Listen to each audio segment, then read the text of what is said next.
అనంతపురంలోని ఇంద్రప్రస్థ మైదానంలో super 6 super hit సభా ప్రారంభానికి భారీగా జనసంద్రం తరలివచ్చింది. తెదేపా, జనసేన, భాజపా జెండాలతో సభా ప్రాంగణం అలంకరించబడగా సీఎం చంద్రబాబు, పవన్ కళ్యాణ్తో పాటు పలువురు నేతలు హాజరవుతున్నారు. కూటమి ప్రభుత్వం చేపట్టిన అభివృద్ధి సంక్షేమ కార్యక్రమాలను ఈ సభలో వివరించనున్నారు.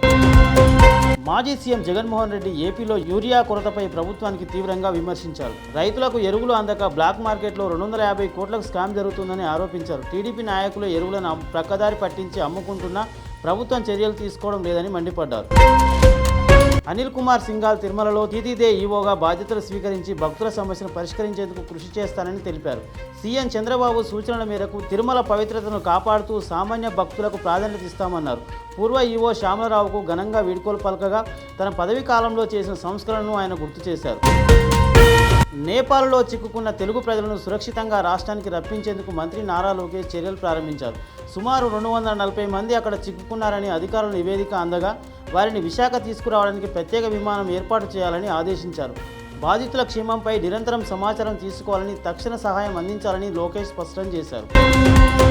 కేటీఆర్ జూబ్లీహిల్స్ ఉప ఎన్నిక అక్టోబర్ చివరి వారము లేదా నవంబర్ మొదట్లో జరుగుతుందని ప్రకటించారు. కాంగ్రెస్ ప్రభుత్వం హామీలు అమలు చేయలేదని విమర్శిస్తూ పార్టీ గెలుపు గోపీనాథ్కు నిజమైన నివాళి అవుతుందని అన్నారు.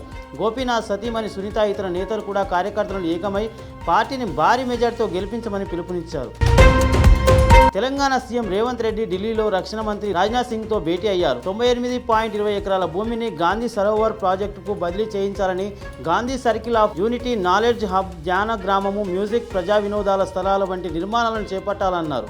అదే సమయంలో చాకలి ఐలమ్మకు నివాళులర్పించి తెలంగాణ సాయుధ పోరాట యోధురాలపై సమ్మక్క సారలమ్మ, చాకలి ఐలమ్మ స్ఫూర్తితో తల్లి విగ్రహాన్ని రూపొందించినట్లుగా గుర్తు చేశారు.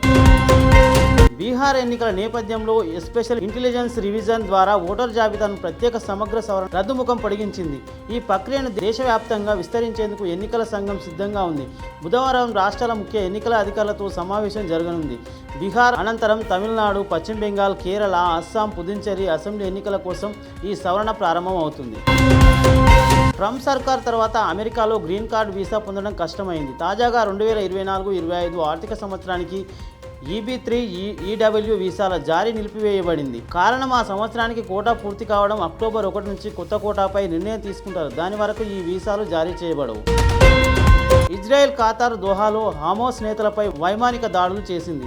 ఇందులో ఖలీద్ అల్-హయ్యా కుమారుడు సహా 6 మృతి చెందారు. అమెరికాకు ముందే సమాచారం ఉండినప్పటికీ ఖతార్కు దానికి తెలియజేయడంలో 10 నిమిషాలు ఆలస్యం జరిగింది. దీని కారణంగా ట్రంప్ డబుల్ గేమ్ ఆడుతున్నారనే అనుమానాలు నెట్టింట్లో వ్యక్తమవుతున్నాయి.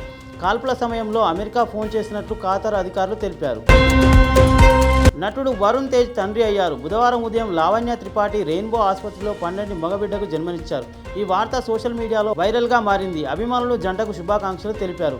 చిరంజీవి కూడా ఆసుపత్రికి వెళ్లి శుభాకాంక్షలు తెలపడంతో మెగా ఇంట్లో సందడి వాతావరణం నెలకొంది.